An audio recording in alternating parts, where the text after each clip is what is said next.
Olá pessoal, tudo bem com vocês?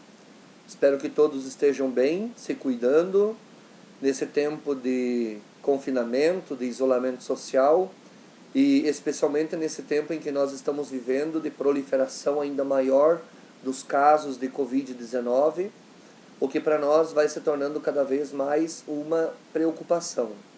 Então nós desejamos que todos estejam bem, estejam com saúde. Hoje nós estamos aqui para a nossa 9ª aula.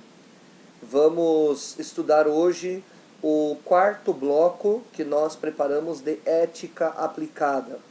Preparei essa aula com muito empenho, com muito carinho. Espero que vocês gostem dos conteúdos. Vamos avançar até o final do conteúdo que foi preparado então desde o início para que a gente reflita sobre algumas questões bem importantes. Talvez até mesmo hoje a aula possa ser destinada um pouco mais para o curso de massoterapia do que para o curso de estética propriamente dito. Mas os dois poderão aproveitar porque se trata de ética e isso quer dizer então que nós estamos aqui para estudarmos aquilo que é importante no bojo dessas discussões. Como vocês já puderam perceber, o nosso tema de hoje, ética da compaixão, uma bioética latino-americana. Segundo ponto, do processo de humanização. Terceiro, a intervenção à população vulnerável. E quarto ponto, o processo de reabilitação. São 4 pontos bem interessantes que nós vamos tratar. Os 2 primeiros pontos eu não tenho nada específico no PowerPoint, mas os 2 últimos pontos vocês vão encontrar as reflexões no PowerPoint que eu destinei para vocês no Unimestre, que já está disponível. Primeiro, o que nós gostaríamos de ver com vocês é que quando se trata de estudarmos a questão de ética, cidadania e também de nós refletirmos um pouco sobre as questões voltadas para a bioética, eu coloquei desde o início, desde a primeira aula, as muitas facetas da ética, né? Nós subdividimos a ética em pelo menos 4 grupos, 4 subgrupos da ética. Quais sejam? A ética utilitarista, começando de trás para frente, que é a última que apareceu, a ética pragmática, a ética vitalista e a ética liberal, sempre tendo como pano de fundo, como background da nossa discussão, que nós estamos tentando nos situar em um desses 4 modelos, desses 4 protótipos de ética, tá?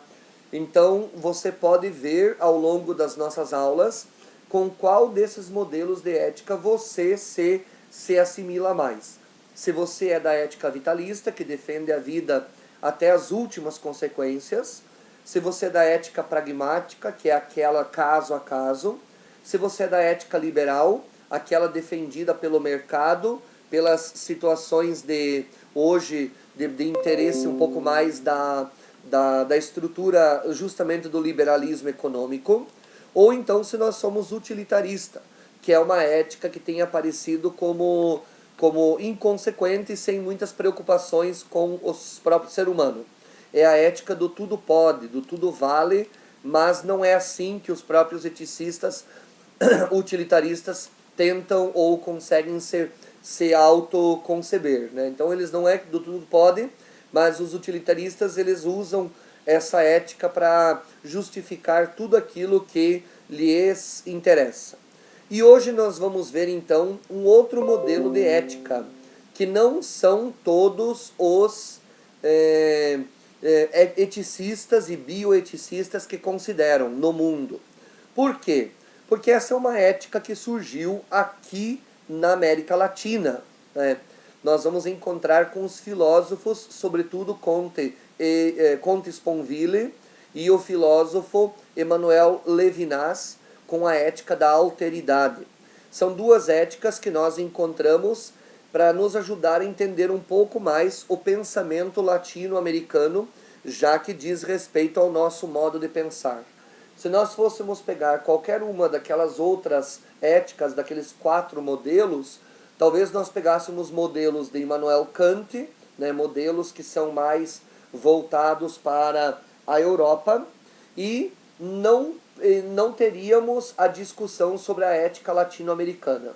E eu resolvi trazer essa discussão sobre a ética latino-americana justamente para dizer que nós temos um modelo latino-americano que merece ser estudado, que merece ser compreendido. E esse modelo pode ser desenvolvido a partir do pensamento de Comte Sponville, por mais que ele seja parisiense, filósofo materialista, ateu, francês, mas ele vai trazer uma discussão muito interessante sobre o mundo atual. A sua bioética e a sua ética datam de 1989 a 1997, período em que ele foi, então, membro do Clube de Roma, né, quando ele fazia parte da Universidade de Paris. Então pode-se dizer que ele é bem contemporâneo de nós, né? E Comte Sponville teve um tempo em que ele passou pelo Brasil, quis conhecer pessoalmente a Amazônia para eles fazer a sua ética natural, né?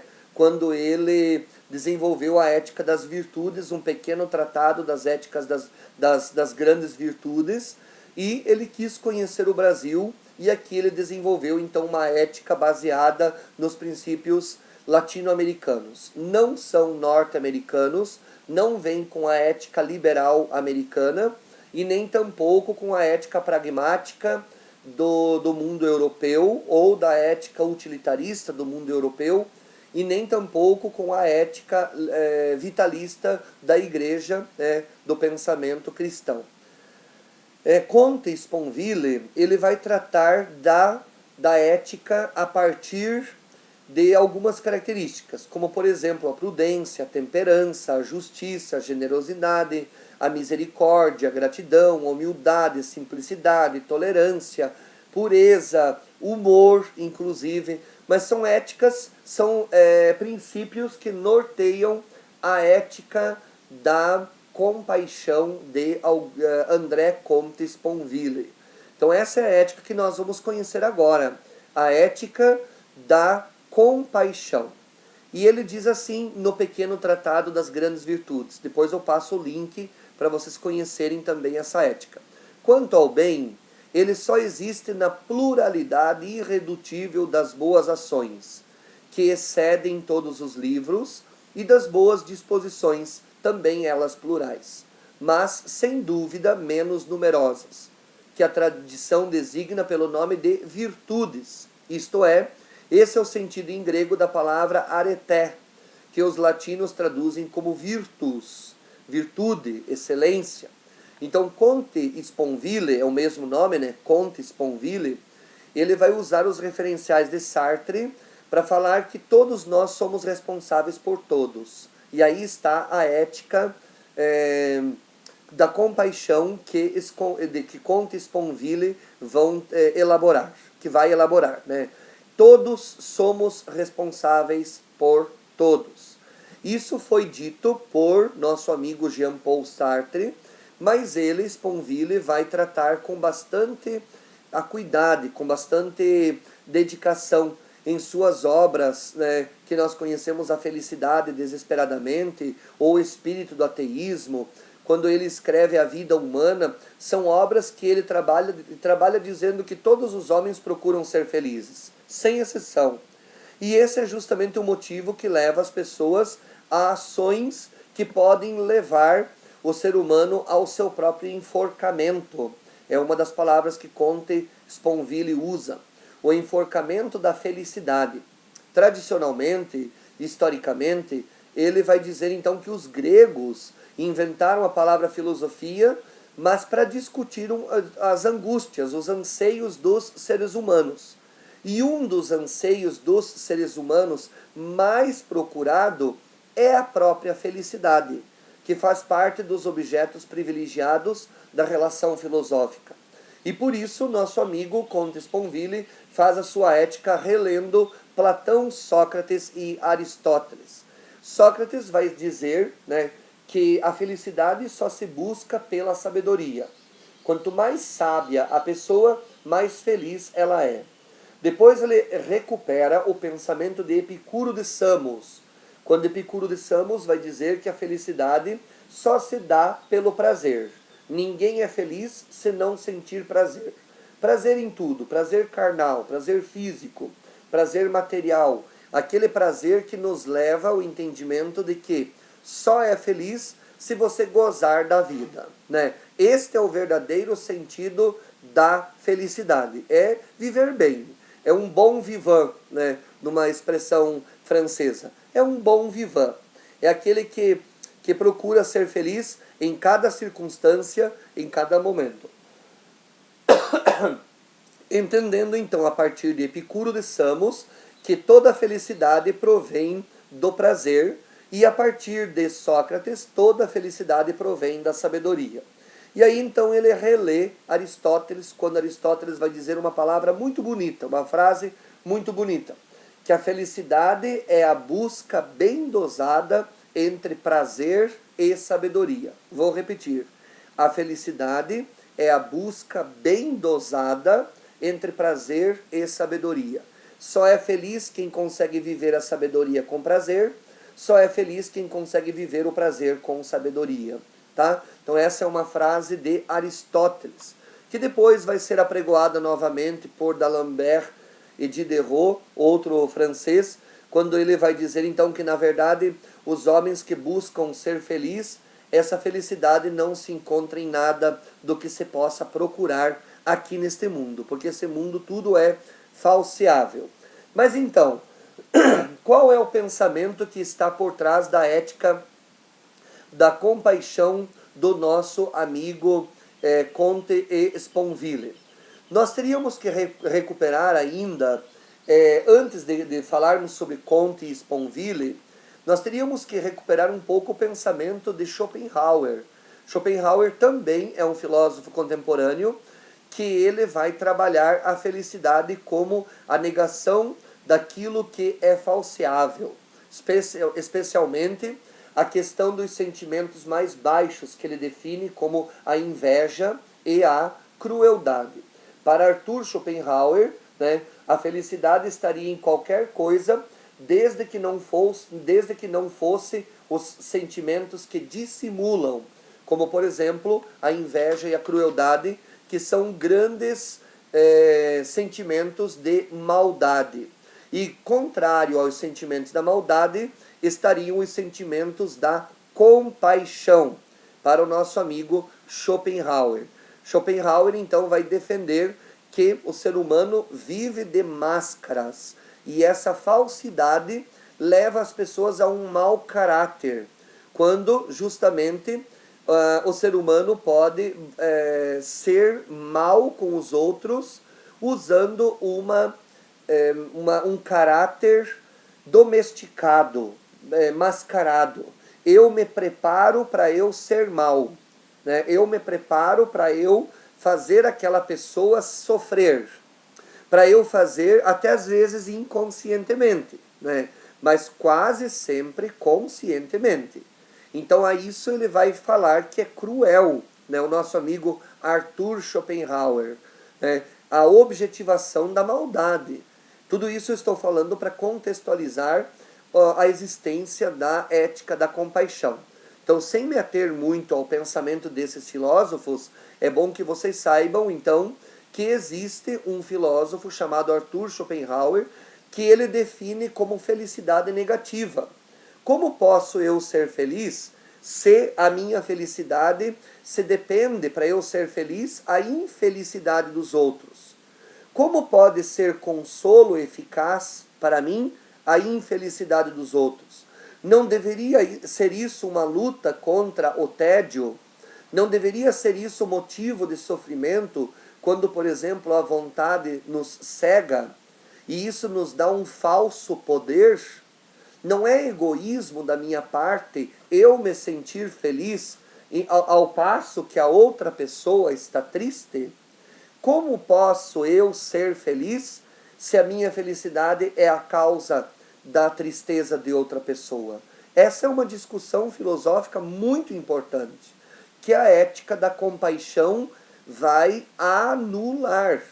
A ética da compaixão vai dizer que não existe, seria um desastre pensar numa ética em que, para eu ser feliz, a outra pessoa tem que ser triste. Vamos pensar, por exemplo, numa compulsão sexual. Numa pessoa que, para ser feliz, ela tem de estuprar, ela tem de matar, os crimes passionais. Ou então aqueles que, para serem felizes, precisam se valer da maldade, da pedofilia, de condições assim, realmente que ele chama de tragédia.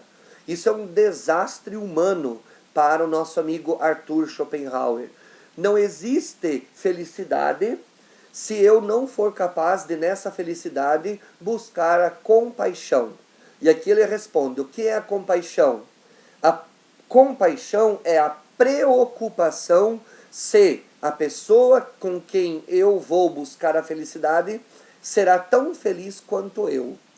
Isso é a definição de ética da compaixão para Arthur Schopenhauer, que ganha uma nuance diferente com Sponville.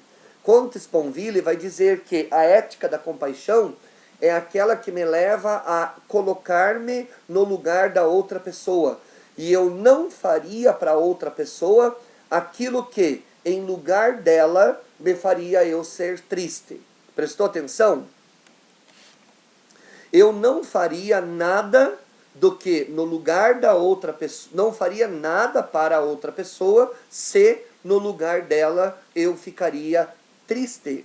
Isso é ética da compaixão. Primeiro eu me coloco no lugar desta pessoa, para depois eu dizer se aquilo que eu vou fazer com ela ou para ela vai deixá-la feliz. Eu seria feliz se eu fizesse isso para mim mesmo? Se como eu estando no lugar de outra pessoa e eu mesmo me fizesse isso, seria causa da minha felicidade? Aí sim, isso é compaixão. Eu posso, me colocando no lugar de outra pessoa, ter a felicidade perfeita, desde que eu possa buscar a felicidade de outrem. Claro que aí nós vamos dispensar a discussão dos sadomasoquistas, daqueles que gostam da dor em si mesmos e depois de provocar a dor nos outros. Então não está em discussão isso. Isso é doença, doença mental. Mas por instinto, segundo o nosso amigo Schopenhauer, por instinto o homem é um ser que busca a felicidade. O ser humano busca, está na sua essência, está na sua existência como caráter de vida. Por isso ele precisa completar essa felicidade nos outros. Mas o caráter demoníaco, que essa é a palavra que o próprio Arthur Schopenhauer usa, o caráter demoníaco é eu ser feliz ao passo que eu deixo a outra pessoa triste. Com isso eu não estou realizando a plena felicidade no mundo. Porque a plena felicidade no mundo está quando o homem constitui, ou melhor, quando o homem constrói duas felicidades. A sua própria e aquela de quem ele está interferindo. Olha que bonito isso. Eu vou ser feliz se eu consigo construir a minha felicidade na minha realidade e na realidade daquele para a qual eu estou interferindo em sua vida. Tá? Ética da compaixão do nosso amigo Arthur Schopenhauer. Depois vocês podem procurar, né? Tem muita coisa de Arthur Schopenhauer falando sobre a ética da compaixão, que se torna então uma das grandes referências. E o nosso amigo Comte Sponville, que vai propor então a discussão sobre felicidade quando sugere colocar-se justamente no lugar da outra pessoa. E isso vai fazer então com que nós sejamos artífices da amizade, da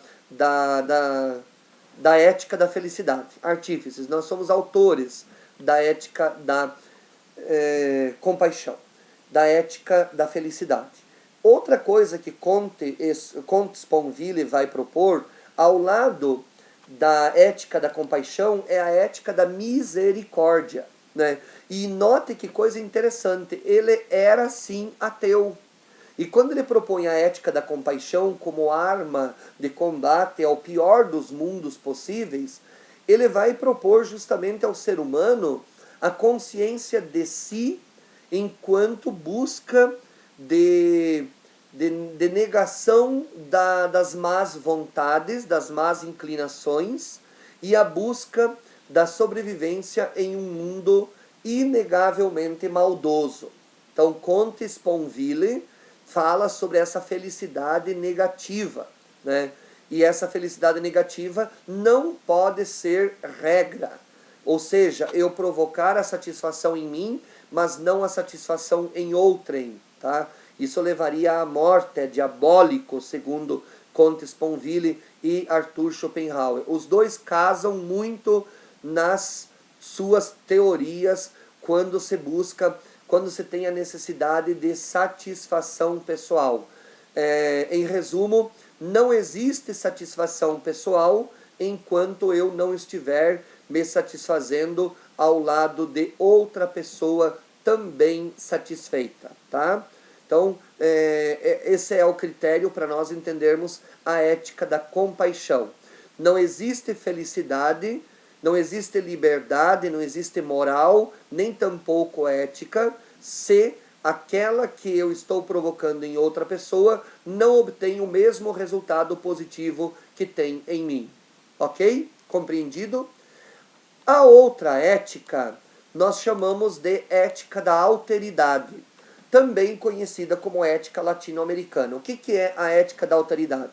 É a mesma coisa que a ética da compaixão? É a mesma coisa que a ética do altruísmo ou essa ética de Comte Sponville de colocar-se no lugar do outro? Sim, com uma outra variante. Para Emmanuel Levinas, vocês podem encontrar isso nos artigos e nas obras dele, nós só nos encontramos absolutamente felizes quando nós nos encontramos na relação com o outro. Inclusive, Levinas vai propor que o outro é o meu espelho. Eu só consigo ver a mim mesmo quando eu olho o outro. E aí, então, a ética da alteridade de nosso amigo Levinas é justamente uma tendência do homem moderno pela interface e pela interdependência. O que são essas duas palavras? A interface é tudo aquilo que existe que me liga a você, que me liga a outra pessoa, tá? Essa é a interface. O que vai acontecer entre nós dois para que ambos sejamos felizes, para que ambos sejamos realizados, para que ambos estejamos bem, para que ambos tenhamos êxito, tá? Não só na questão felicidade. Eu estou usando felicidade como um exemplo, mas poderia ser prosperidade, poderia ser sucesso, poderia ser bem, justiça. Que justiça é essa que privilegia um e que deixa o outro na mão? Pode ser considerado justiça? Então a interface é aquilo que se interpõe entre eu e o outro como causa da nossa felicidade. E a interdependência. A interdependência, na filosofia de Emmanuel Levinas, diz: só serei feliz se você estiver feliz, estarei triste se você estiver triste. Por isso que o homem, segundo esse filósofo, para ele ser feliz, ele só será feliz na realização do outro. Ele vai ter a sua identidade na alteridade. Alter, outro. Alter, outro. Alteridade. Então a minha busca de felicidade está na outra pessoa. É diferente um pouco dessa ética utilitarista ou dessa ética pragmática e muito mais da ética liberal, que vão propor que a única felicidade que interessa é a minha, particular. Estando eu feliz, o resto não interessa, tá? É uma vocação, segundo Levinas, uma vocação natural do ser humano, ele buscar o outro para se completar. Eu vou precisar do outro para eu ser feliz. É um imperativo. O outro me completa. O outro essencialmente me identifica, ele me conserva, ele me ajusta. Não existe, tanto é que tem uma outra Exupéry, né, que vai dizer: ninguém é uma ilha. Não existe como viver no mundo sem estar em contato com os outros. Em hipótese alguma você vai poder dizer: eu não dependo de ninguém para ser feliz. Mentira! Comece pela roupa que você usa, pela comida que você come, ou você mesmo fabrica a roupa, ou você mesmo produz teu alimento. Como assim? A casa onde você mora, ou você não tem casa. Então nós dependemos de outras pessoas, direta e indiretamente. A frase de Levinas que mais chama a nossa atenção nessa busca para o outro é justamente que não há ninguém feliz em si mesmo. Olha que bonito. Não há ninguém feliz em si mesmo. Eu só sou feliz em você. E você só é feliz em mim. A nossa felicidade é recíproca. O olhar sobre o outro, contemplar o rosto do outro é que me deixa feliz. Essa é a ética da alteridade do nosso amigo Levinas.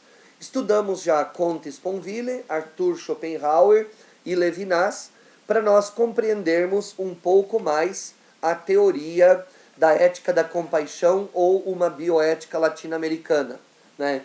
Que nos leva a esse pensamento de que existe uma ética latino-americana e essa ética é diferente do pragmatismo norte-americano, do utilitarismo e também da ética liberal europeia, né? Que são éticas que nos levam a viver apenas para si mesmo. Né? Eu sendo feliz é egoísmo, é egolatria, é o pensamento narcisista. Né? Eu estando feliz, o resto do mundo que se dane. O mundo se danando provavelmente me dana junto. Então eu preciso estar feliz e conquistar a felicidade com os outros. Tá? No segundo momento, nós falamos um pouco sobre o processo de humanização em nossa aula. Por que eu estou reservando um tempo para nós falarmos sobre humanização? Porque hoje nós vemos nesse mundo em que a ética que mais dita as regras é a ética pragmática liberal, talvez até utilitarista, nós vemos uma dificuldade muito grande de se colocar no lugar dos outros, de sentir o que o outro sente, de passar pela dor do outro. Quer um exemplo melhor do que o tempo em que nós estamos vivendo, do coronavírus? Parece que nós não estamos nada preocupados com o que pode vir a acontecer conosco. Porque, por enquanto, é só São Paulo, Rio de Janeiro, o Nordeste, estão morrendo para lá. Agora começou algumas coisas ali em Chapecó, né? Mas é muito longe, é deles. O problema é deles. Nós estamos vivendo um momento da sociedade que o problema é deles. Eu me faço lembrar agora de uma historinha, que uma vez, uma anedota eu escutei, quando um rato chegou desesperado e falou para os bichos da fazenda que o dono da fazenda havia comprado uma ratoeira. E ele chegou desesperado e falou para a galinha, dizendo: olha, me ajude, como posso eu fazer para me livrar da ratoeira? A galinha disse: esse problema é teu, eu nunca vou cair numa ratoeira. Chegou para o porquinho e disse: agora estou em perigo, por causa que o dono comprou uma ratoeira. O porquinho deu uma risada e continuou comendo. Uma risada irônica, de deboche, de indiferença. Chegou para a vaca e disse: olha, estou eu aqui em perigo, como poderias me ajudar, você que é grande e que com uma patada apenas poderia destruir aquela ratoeira? E a vaca num mugido disse: problema teu, vire-se. Ou para hoje dizer um termo, né, que começa com F, tá? Mas eu não vou dizer por causa do respeito à nossa aula. Mas assim, problema dos outros, né? Aí aconteceu que de noite, ratoeira armada, a ratoeira pega uma cobra. A cobra chegou lá, sentiu, farejou o cheiro do rato, chegou, se aproximou e a cobra foi apanhada pela ratoeira. Quando escutou o barulho, o dono da fazenda foi ver o rato que havia pego, sem ligar a luz, levou a mão na ratoeira, a cobra lhe picou inexoravelmente, impiedosamente. Aquele homem logo adoeceu e alguém chegou e disse para ele que uma boa canja de galinha poderia ser a solução dos seus problemas. Lá foram, mataram a galinha para lhe fazer uma canja porque ele estava muito febril. Não resolvendo o problema, chamaram a família, porque ele estava muito doente e aquela cobra havia lhe picado, ele corria risco de morte. Para alimentar a família, mataram o porquinho, sem dó nem piedade, passaram a faca no porquinho. Fizeram uns assados e uns fritos lá para a família que havia vindo visitar o moribundo. Quando não, ele, pela má sorte da mordida, da picada da cobra, ele morreu. E por causa da quantidade de pessoas que vieram lhe visitar, tiveram que matar a vaca, pois havia muita gente para alimentar. Logo, o problema da ratoeira não era problema do rato, e sim da galinha, do porco e da vaca. Nós só vamos prestar atenção mesmo nos problemas quando eles forem nossos? Esse é o nosso defeito atualmente. E eu começo com essa história tratando de humanização com vocês. Porque me parece hoje, sobretudo no mundo da saúde, que nós temos uma dificuldade muito grande de colocarmos-nos no lugar dos outros. Por que discutir com vocês ética da compaixão? Alteridade. Qual é o interesse de eu trazer para vocês aqui numa aula de massoterapia e estética sobre um tema que nós poderíamos dizer que para nós o mais importante é o dinheiro, ética liberal? Por que alteridade? Acaso, pois, não nos preocupa o fato de que nós estamos diante de pessoas que têm sofrimento, que têm dor, que têm temores, que têm sofrimentos e que isso é aterrorizante? Então, como nós vamos tratar da dor das pessoas? Como nós vamos tratar dos problemas estéticos das pessoas se nós não sabemos nos colocar no lugar delas? Eu não sei se essa é uma das aulas, se essa é a aula mais importante que eu vou dar para vocês, mas com certeza é uma das mais importantes. Não sei se é a mais importante, mas com certeza é uma das mais importantes. Quisera eu poder chegar e dizer para vocês que o mais importante de tudo em nossas aulas aprender mais do que conteudismo, mais do que decorar leis, e nós ainda vamos ver muitas leis, e leis voltadas para os cursos de vocês nas próximas aulas, mas o mais importante de tudo é vocês compreenderem que nós temos pessoas diante de nós, pessoas que merecem respeito, que merecem atenção. Nós vamos ver nos slides que seguem adiante qual é o problema de nós não sabermos nos colocar no lugar dos outros. Por isso a gente acaba se tornando, com todo respeito, e desculpem a minha sinceridade, mercenários. Porque nós nos preocupamos apenas com a condição da clientela, né, dos clientes, e não dos homens e mulheres, das pessoas que chegam com dor, com sentimento. É função minha nesta aula trabalhar com vocês ética, cidadania. Cidadania é muito amplo para eu chegar e dizer para vocês que nós estamos vivendo num tempo onde dane-se, onde as pessoas não estão interessadas nas outras pessoas. Não.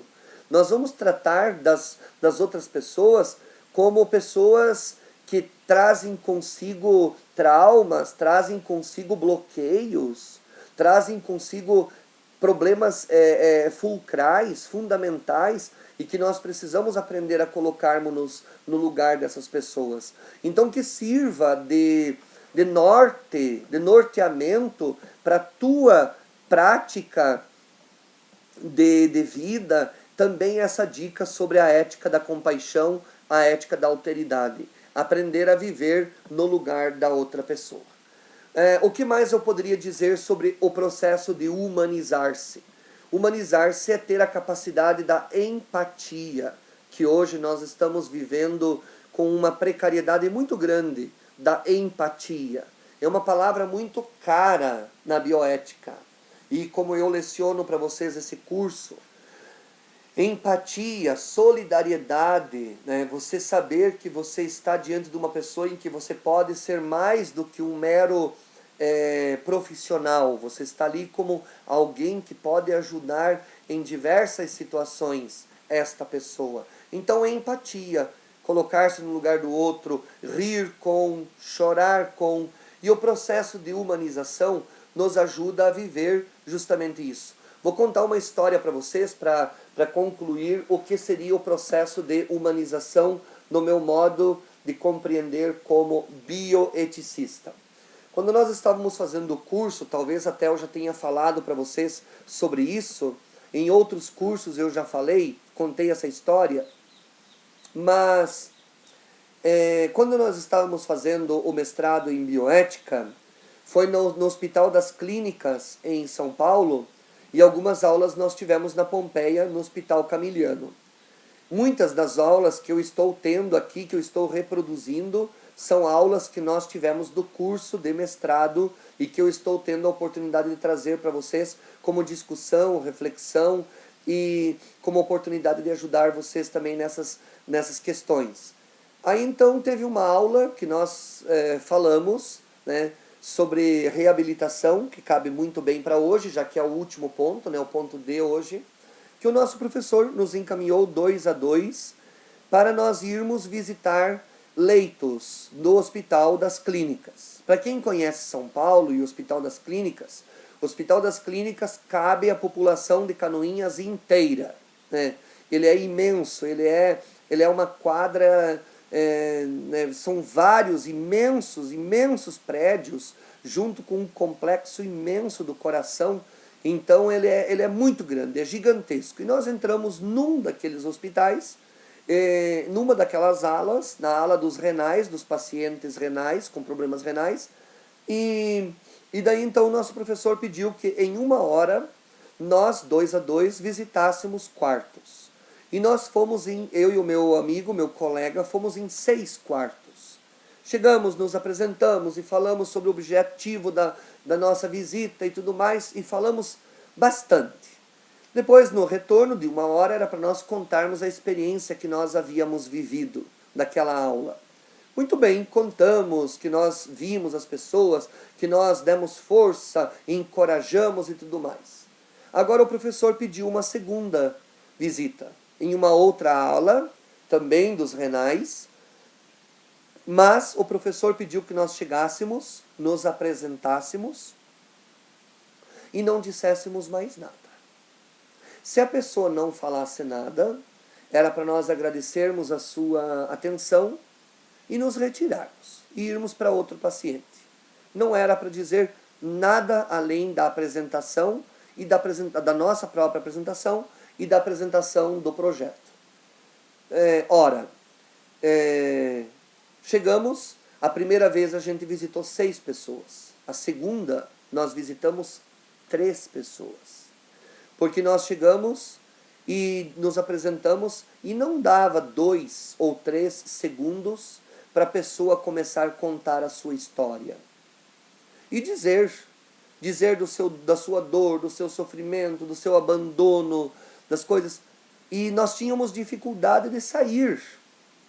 Em 1 hora nós conseguimos sair e visitar 3 pessoas, porque as pessoas tinham necessidade de falar. Sabe, quando nós não estamos habituados com a humanização, nós vemos as outras pessoas como seres semoventes apenas, como máquinas, ou pior, como objetos. Objeto de nosso interesse, objeto de nossa pesquisa, objeto. A gente objetifica as pessoas. Quando a gente aprende a ouvir, essa é uma coisa importante na nossa disciplina. Aprender a ouvir. Cale para ouvir mais. Aí eu acho que faz mais sentido até mesmo algumas coisas. Não, mas a gente não é psicólogo. Você não precisa ser psicólogo para você ouvir. O que você não precisa é orientar. muito menos prescrever remédio. Ah, eu tomei uma vez um vidrinho de Rivotril, foi tão maravilhoso para mim. Não, não é nossa função, né? Não é nossa função prescrever, mas pode ser sim a de ouvir. E às vezes emprestar nosso tempo é uma delicadeza, gente, com as pessoas que vêm até nós. Às vezes emprestar nossos ouvidos. Então um processo de humanização em nossa prática profissional. Humanização que nos ajuda a sermos severamente bons. Inexoravelmente bons. Muito bem, gente. Depois dessa breve história verídica, eu tenho para vocês aqui, então, o ponto C, que é a intervenção à população vulnerável e o processo de reabilitação. E eu trouxe aqui alguns dados sobre, por exemplo, intervenção. Intervenção à população vulnerável. Hoje, quais são as populações vulneráveis? Por exemplo, os jovens. Jovens sem perspectiva de futuro. Jovens que não têm a sensibilidade da sociedade ao seu protagonismo, quando ele trata de pessoa ineficaz, despreparado, né, sem incentivo, ou quando se ouve, o jovem de hoje não aceita mais a condição de espectador passivo. Então, como entender a juventude de hoje como um grupo vulnerável, né? Hoje nós vemos um grupo vulnerável no âmbito da educação, a crise da educação tradicional, as controvérsias entre escola pública e privada, a expansão demográfica que leva muitas pessoas a não ter acesso aos bens de consumo, bens de educação, bem de cultura, de esporte, de lazer. O aumento da procura pela educação infantil, a maioria dos países já atingiu 90% de alfabetizados, né? Aqui algumas coisas de taxa de alfabetização entre jovens de 14 a 25 anos, no Brasil, no Paraguai, no Uruguai, né? No Brasil ainda nós estamos em 82%, 92% agora, mais recentemente, né? No último censo de 2015, então restam quase 8% para ser alfabetizado dos nossos jovens ainda. População urbana, né? Alguns dados apenas segue o número de anos de instrução, né? Então no Brasil nós teríamos então assim, olha, da população urbana, de cada 12 pessoas ou mais, 5 dos que habitam nas cidades estariam devidamente instruídas, mas temos muito que crescer. A educação do ensino médio, da escolarização, alguns dados apenas para vocês conhecerem, né? Por exemplo, esse do censo de 2007, do relatório do ProJovem, eu achei interessante trazer para vocês. A frequência de respostas muito importante para motivos apresentados da saída do ensino médio. Então, dos que saíram do ensino médio, dos que deixaram a escola, evasão escolar, a maioria absoluta é porque tinha necessidade de trabalhar, né? Entre mulheres um pouco menos, homens um pouco mais. Depois, tomar conta dos filhos, a mulher quase 50%, né? Os homens com menos compromisso com os filhos. Depois, distância da escola, também não gostava dos professores, dificuldade de aprender, muita gente, ou tomar conta dos irmãos, também foi um critério para deixar o ensino médio. Barreiras na educação que gera vulnerabilidade, baixa qualidade de ensino, segmentação educacional, massificação do ensino, a oferta das vagas não acompanha a qualidade da educação, o ensino médio versus o ensino médio versus o ensino formal, né? Hoje no Brasil existe um projeto de ensino técnico, que é o que vocês estão fazendo, por causa da necessidade não só de estudar, mas a necessidade de trabalhar, e 700 mil jovens que não chegaram a ser alfabetizados conforme esta pesquisa. Outro problema é o problema do trabalho, o abandono dos estudos por causa do trabalho, e aí nós temos uma cruel defasagem na qualidade profissional. Eu tenho que sair para trabalhar, eu tenho que sair da escola para trabalhar, mas por eu não estudar, o meu trabalho vai ser sempre ruim. Então, novas habilidades, novos conhecimentos, a vulnerabilidade dos que não correspondem às exigências novas do trabalho e o crescimento da informalidade. Hoje nós temos essa estupidez que o presidente da República, o Temer, causou com o seu 1 ano de mandato, reformando a CLT às custas de dar muito dinheiro aos deputados, né, para aprovar a nova CLT, tirando direitos e dizendo que se não fosse isso, o Brasil ia falir. O Brasil não ia falir, o Brasil não vai falir. O Brasil tem uma das maiores cargas tributárias do mundo. É impossível a falência.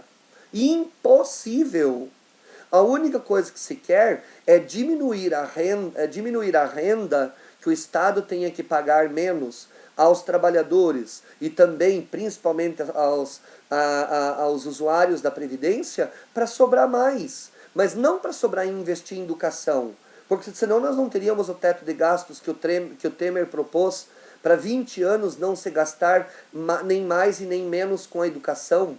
Então a ideia não era economizar para sobrar mais para educação, transporte, lazer e esporte e casa e não sei o que. Não, é para roubo, é para corrupção.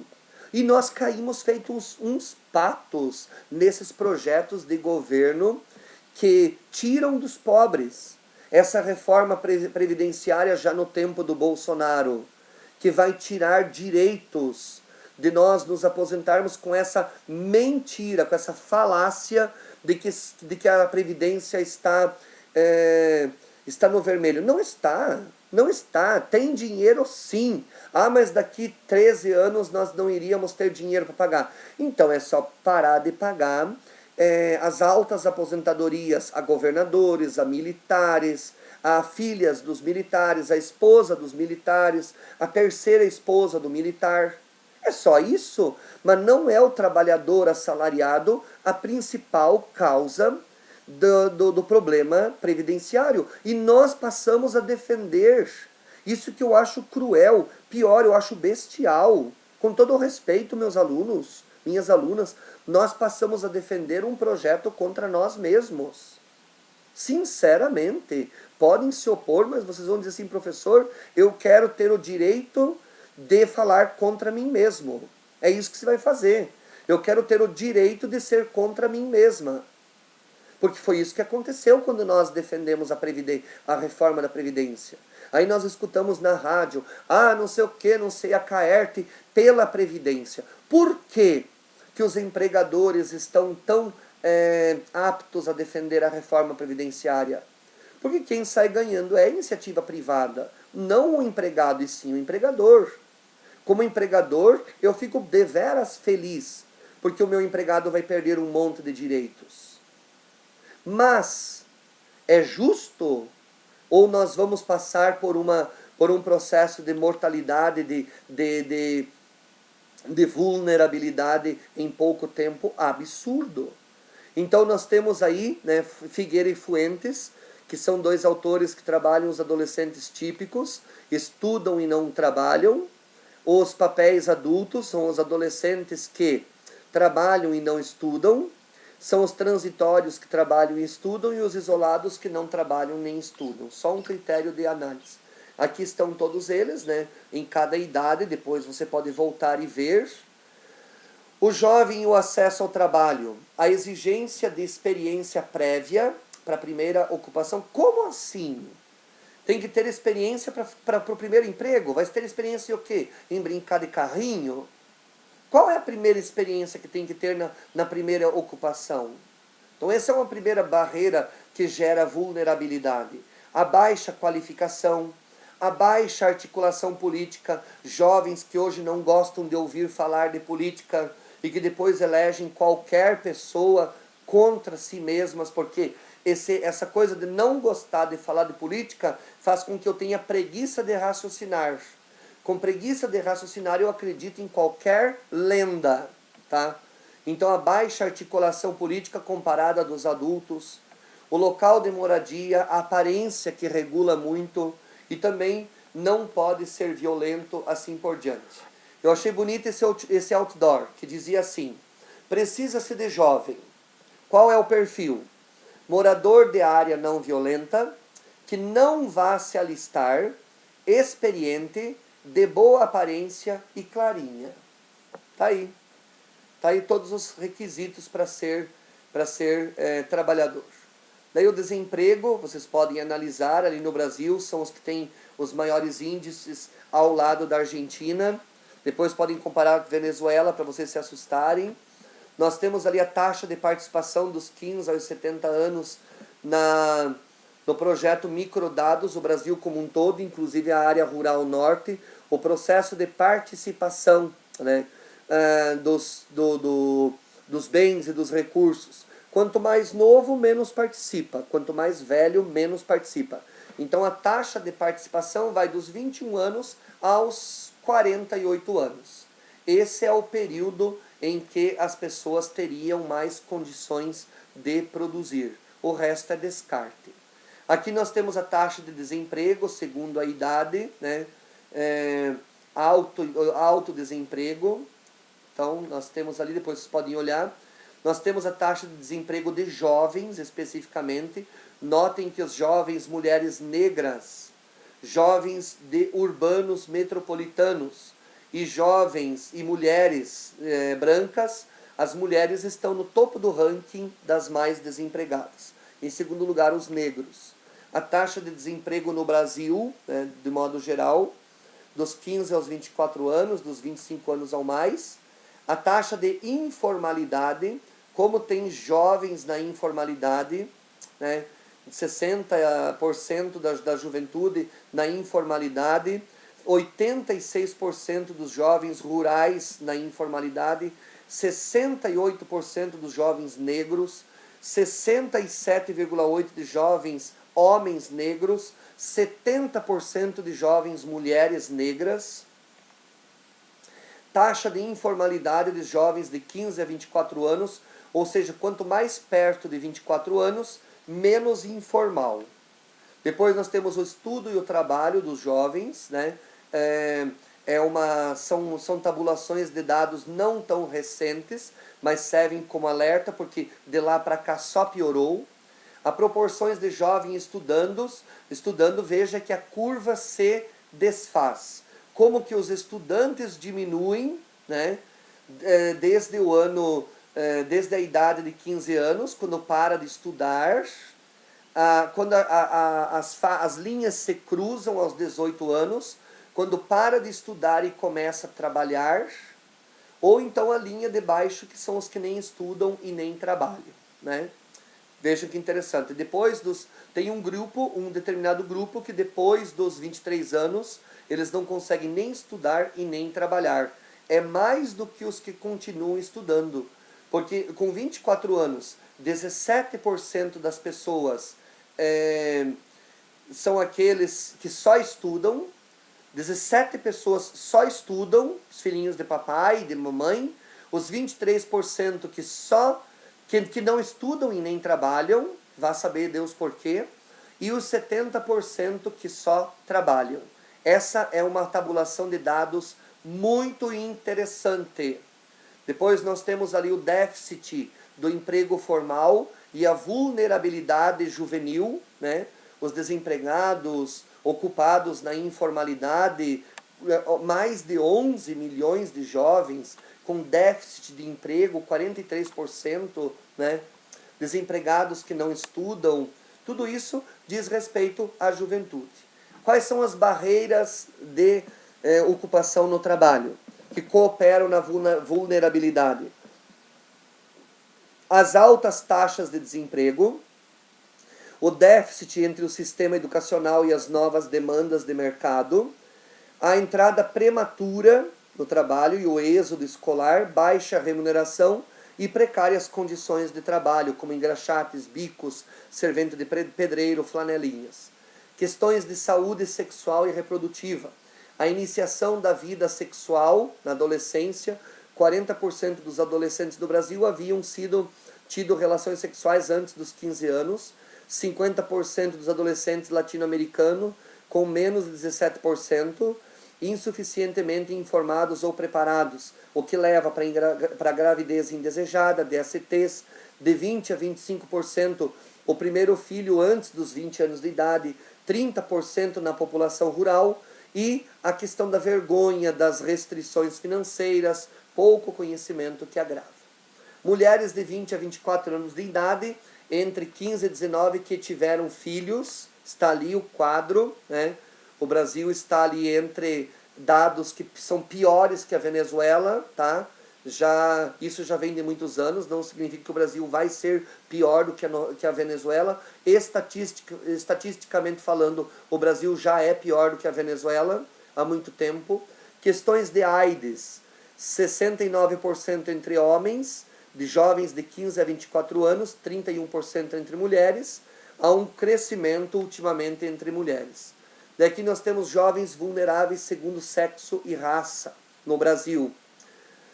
Nós temos então a vulnerabilidade dos negros, das mulheres jovens negras, evidentemente, dos homens jovens negros e mulheres. Os negros estão em primeiro lugar, as mulheres em segundo.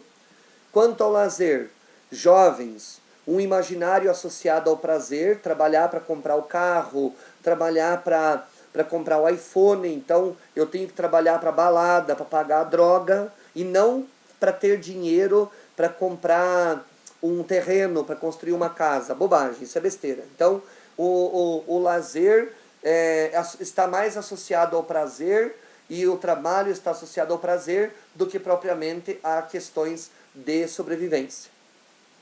Questões relacionadas à amizade, criatividade, confronto consigo mesmo, interpares, internacionalizar valores, reforçar a autoestima, protagonismo e assim por diante.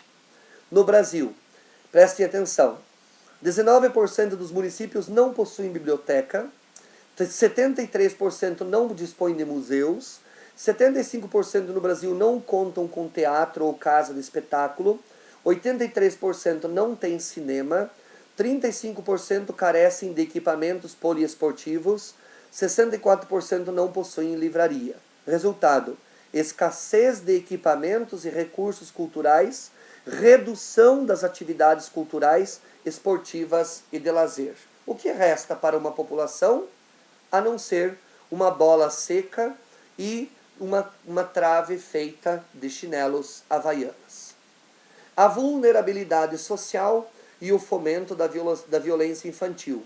Então nós temos aí o acesso negado aos programas educativos, o escasso uso e reprodução dos recursos, a precária integração dos jovens às oportunidades, a segregação residencial, a segmentação dos serviços básicos, vulnerabilidade com desigualdade social, violência, à margem da participação democrática, né, deixar que os outros decidam por mim, o Estado que não orienta e não incentiva, comportamento violento desencadeado, né, pela falta de recurso, e as iniciativas não governamentais para amenizar essas carências.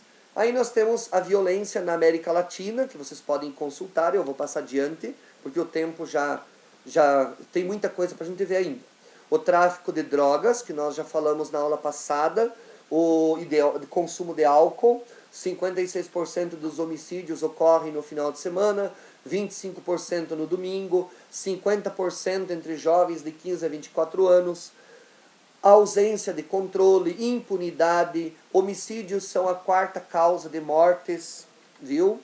Então aqui a população que é vítima, né, no Brasil, é vítima então por causa de roubos, violência sexual, agressões, suborno, corrupção, óbitos por violência.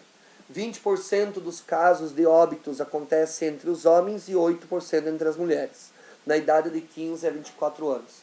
Para cada mulher vitimada, 13 homens morrem. Olha que interessante.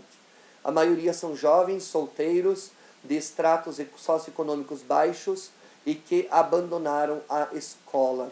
Nas taxas de homicídio, entre 15 e 24 anos, nós encontramos o Brasil num número ali que não está muito longe não da Venezuela, 47%. enquanto a Venezuela aparece com 66, mas olha o México 21 e a Argentina com 18. Dá-lhe surra. Os 10 maiores problemas que afetam a juventude, segundo Weisselfis. Então, o desemprego, as drogas, as pessoas próximas, a falta de vagas para aprendizes, problemas escolares, medo do futuro, violência, só um pouquinho.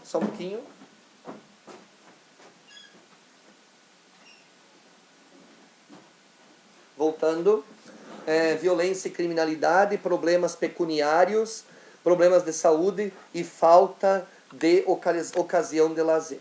Dentro da família, então, nós temos problemas então, com os filhos, entre pais e filhos, 87% dos problemas de solteiros que moram com os pais, 70% dos municípios urbanos, que depois vocês podem ver problemas que se manifestam com homossexuais, 24% dos jovens encontram problemas com a escola que não entende, 3,6% que não conseguem chegar à faculdade, 76% a escola é importante. Então são números ali que ajudam a identificar os problemas na juventude. Homicídios, assassinatos, 92% acham que a sua vida vai melhorar nos próximos anos, 84% acham que podem mudar o mundo, 28% participam de algum grupo social, 15% participam de sindicato, grupo religioso, 57% gostariam de fazer parte de um grupo em defesa do meio ambiente, 59% acham que para melhorar tem que participar de decisões do governo, 69% entendem que a política influencia a vida e 43% consideram ter alguma influência política. Tá? Então isso tudo que nós falamos foi sobre vulnerabilidade, sobretudo no público jovem. O último ponto nosso é o ponto da reabilitação. Tá? Então nós temos ali o Portal da Saúde de 2014, uma pesquisa que nós fizemos. O que é a reabilitação? É um processo global e dinâmico orientado para a recuperação física, psicológica de uma pessoa. Tá? Está associado a um conceito mais amplo de saúde, incorporando ao bem-estar físico, psíquico, social de todos que os indivíduos têm direito. Então, primeira reabilitação que nós poderíamos dizer da obesidade, né? Recuperação física e psicológica, reintegração social, bem-estar físico, psicológico, social. Nós temos ali a questão hoje da prevalência do déficit de peso, né? Pessoas que estão com excesso de peso, pessoas que aparecem, por exemplo, vamos pegar uma que está ali, excesso de peso entre os anos 74 e 75, 28% da população. Em 1989, 41,4% da população. E nos últimos anos que foram medidos, 2008 a 2009, já são 48% da população.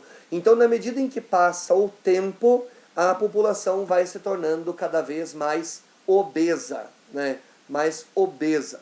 Se vocês olharem, nós vamos ter a obesidade aumentando e o déficit de peso diminuindo. Ou seja, nós temos cada vez mais pessoas gordas, obesas, e cada vez menos pessoas desnutridas, segundo estes gráficos, que foram aferidos até 2009. Então, qual é o padrão de beleza? O padrão de beleza é as bonequinhas lá, como é que é o cara lá? Eu também não sei falar de boneca. Mas aí nós temos a Barbie, né? Barbie e aquele outro lá que é o namorado da Barbie, que eu não lembro, e que tem os que seguem esse padrão de beleza, mudam o rosto, mudam o nariz, mudam os lábios, para ficar parecido com essas pessoas, com esses ícones, com esses modelos de padrão de beleza. E aí a última menina que vocês veem ali, aquela de branco embaixo, né, é um padrão de beleza que apareçam as vértebras. Que padrão de beleza é esse? vocês conseguem achar bonito? Tem quem ache, né? O que come uma criatura dessa? Come uma folha de alface e logo depois vai pro banheiro correndo vomitar. E daí? Aí nós temos um outro caso, né? Pô, é bonito, não é? Qual é o problema de ser gordinho? Né? Qual é o ideal? O que vocês conseguem ver como ideal de peso, né? Nós temos de um lado ali algo que não merece muito comentário e do outro toda aquela fofurinha ali feita em pacotinhos de banha, né? Aquelas coisinhas bonitinhas ali, né? Claro que eu vou defender a mim próprio, porque quando eu me vejo no espelho, eu me vejo sentado naquelas coisinhas verdes ali, que eu não sei que caminha que é aquela. Então, qual é o padrão de beleza? Aí pra gente pensar, né? O pessoal da estética que está discutindo aí sobre padrão de beleza. O que é hoje o padrão de beleza? E o preconceito com os gordinhos, né? Uma empresa agroindustrial com sede na região metropolitana de Curitiba terá que pagar 5 mil a uma candidata a emprego de auxiliar de produção por tê-la recusado no processo seletivo por ser gordinha. Viu? O governo do estado de São Paulo decidiu impedir professores de assumir aulas na rede pública justamente por classificá-los como obesos. Eu estaria perdido. Reabilitação física, né? Como trabalhar a ideia da reabilitação física? Vocês da estética, hoje não seria uma tendência para os esteticistas oferecer produtos de beleza, mas não dietas miraculosas, milagrosas, mas oferecer personal trainers que venham trabalhar a reabilitação física junto com uma carga de psicologia, de autoaceitação. Então está aí um desafio para a profissão de vocês. Vejam, né, 2008, Mayra Rosles pesava 470 quilos. Tá? Aí então, bem interessante. Atingida por uma pneumonia, foram necessários 10 homens e uma ambulância extra grande para levá-la ao hospital. Reabilitação física, intervenção nutricional, intervenção e importância da atividade física. Pessoal da nutrição, pessoal da fisioterapia, não poderiam ser extremamente úteis para a nossa tabulação de componentes profissionais? Como que nós vamos exercer a nossa profissão? Intervenção, importância da atividade física e tratamento psicológico. Pesquisas mostram que o excesso de peso tem ligação com históricos de depressão, sentimentos angustiantes e ansiedade. Como anda a nossa vida social? Né? Um homem mais gordo do mundo anuncia o casamento de peso no México. Ele chegou a pesar 590 quilos e esteve no livro Guinness. Depois de 2 anos de tratamento, perdeu 230 quilos. A noiva é Cláudia Solis, de 38 anos. Sua namorada há 2 anos e meio. Vai ser o segundo casamento. Olha que bonito. Ali tem alguns filmes que eu vou deixar para vocês assistirem. Muito interessantes. Vocês que se gostam de assistir sobre esse tema. Mais alguns, né, algumas coisas para vocês verem. E aí então eu trago uma discussão breve sobre questões de fisioterapia que podem ajudar no curso de massoterapia. A fisioterapia como condição para profissional da saúde, né, que não usa medicamento, que não faz procedimentos invasivos. A fisioterapia é a profissão do atual momento. Massoterapia não ajudaria nesse ponto. Ter um futuro excelente. Temos uma grande recompensa, satisfação dos pacientes, melhorar a qualidade de vida, prevenir doenças, enorme leque de atuação, desafio diário, temos um convívio com pacientes, amor ao próximo, contato humano, estudo, dedicação, responsabilidade, paciência. A atuação do fisioterapeuta, que pode ser também a ação da massoterapia, né? Vocês não se sentem, por acaso, contemplados nessas imagens? Dermatofuncional, estética, hidroterapia, fisioterapia cardiorrespiratória, olha que coisa mais fofa, né? Fazendo massagem para o bebê respirar melhor, ou aquela senhora no fim da vida. Saúde coletiva, o cuidado dos demais.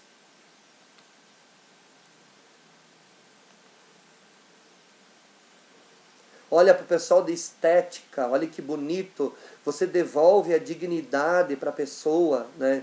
Você devolve a autoestima para a pessoa.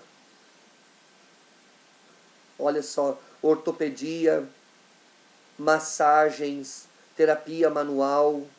Olha que interessante a capacidade que você tem de fazer com que a pessoa se sinta bem. Mobilização articular.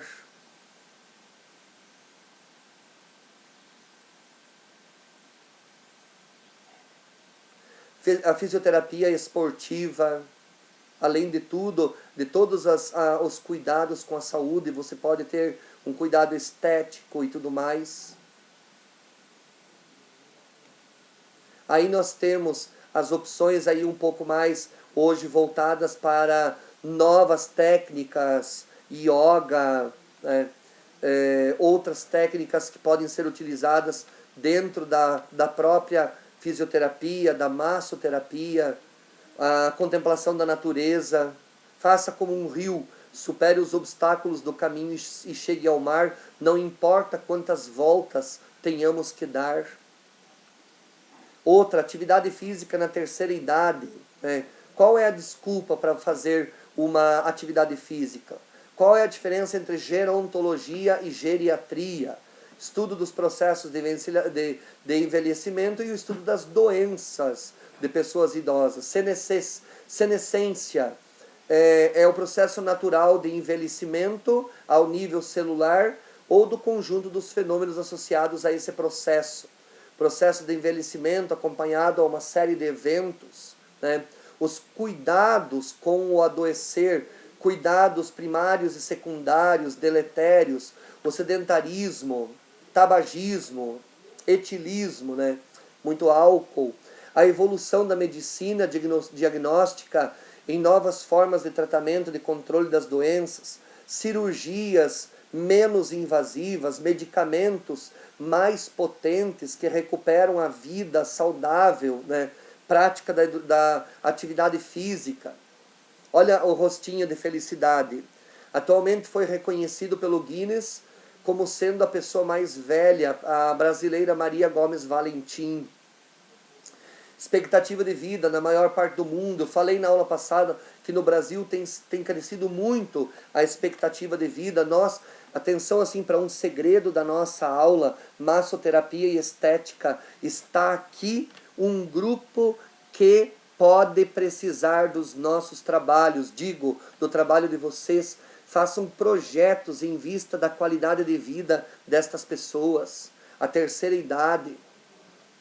Quer viver bem, quer aproveitar melhor a vida depois que os filhos se criaram, que os netos, né, não representam uma ameaça para a sua felicidade. Aceitar as transformações bioquímicas, corporais, fisiológicas, né, dançar, jogar carteados. Então, como fazer com que essas pessoas não percam o elan vital? Os idosos têm capacidades regenerativas e não degenerativas. Nós temos que aproveitar para sermos nós profissionais positivos do regenerativo e não do degenerativo. Aprender a trabalhar, a conviver com as doenças e como recuperar dessas doenças. Reabilitar. Para a geriatria, somente após alcançar 75 anos a pessoa considerada da terceira idade. Atividade física é fundamental para amenizar algumas dores, processos cognitivos, falta de aprendizagem. Estudos relatam os benefícios da prática da atividade para melhorar a saúde mental. né, atividades aquáticas, exercícios físicos, como nós podemos oferecer para esse grupo de pessoas. Olha, eu estou dando aí uma deixa para vocês, como que você vai fazer um programa de trabalho, de atuação e oferecer para os idosos uma atividade, né, algo que você possa desenvolver como esteticista ou como massoterapeuta, ou juntando as duas profissões, caso seja possível, oferecer para que essas pessoas tenham qualidade de vida. Não basta viver muito, tem que viver bem. Então, os fatores que hoje podem denotar melhor qualidade de vida, né? Que nós deveríamos observar as limitações físicas, condicionamento, pré-doenças, necessidades, sobrecarga, repetições, tudo isso observar. Eu vou deixar essa aula disponível, que eu acho que ela vai ser muito útil para vocês.